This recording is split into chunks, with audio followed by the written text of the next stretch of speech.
Hey everybody, it's Atheist Brit here. I'm just doing a quick video response to a video response that was made for me regarding my Atheism and Morals Part 3 video. If you haven't seen that, I will post the link.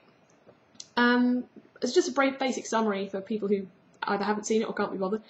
The basic premise of my original video was that if you're going to condemn homosexuality as a result of things that you've read in the Bible, then you should also condone slavery, because there are just as many instances of slavery being condoned as there are of homosexuality being condemned, and yet I don't see very many Christians these days going around saying that slavery should be brought back.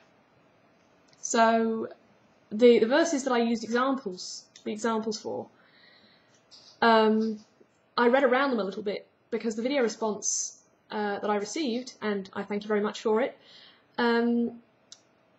her basic argument with that one was that they weren't really slaves, they were servants, or bond servants, I think she called them.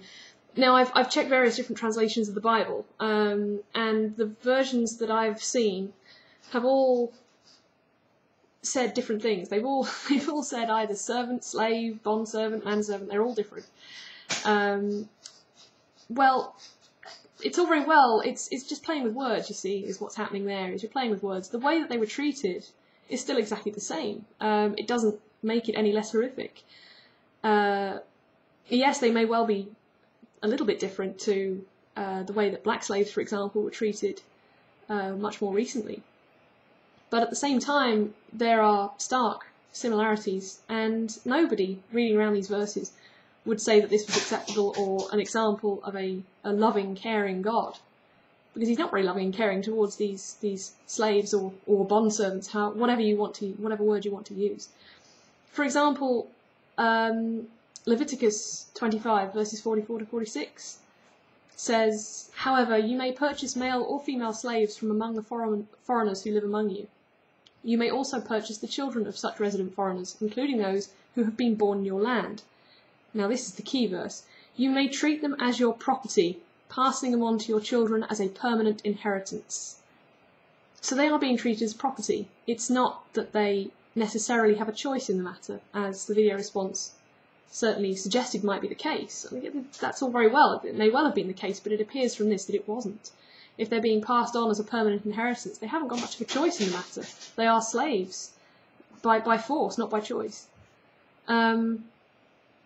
And straight after it, it says, "You may treat your slaves like this, but the people of Israel, your relatives, must never be treated this way." So there's a clear distinction there between the way that the slaves were treated and the way that their fellow neighbours and friends and relatives were treated.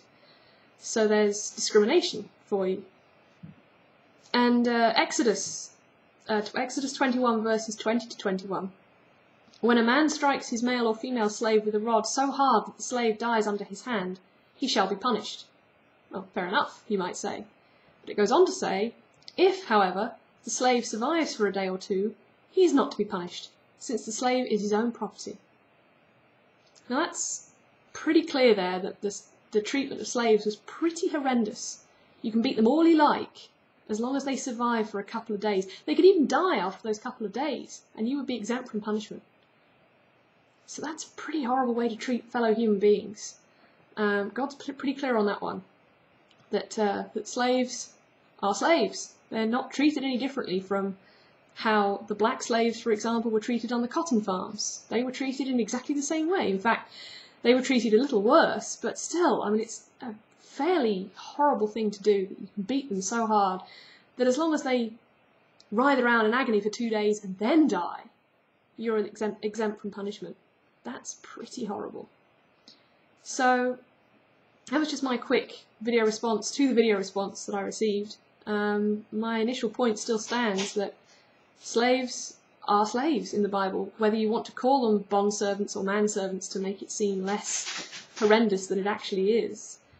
Once you actually read around it and read the treatment of these people, it becomes quite clear that you can call them what you like, but they were still treated pretty harshly. So I just wanted to throw that one out there as a video response to the video response. Thank you very much, and I will see you next time. Bye.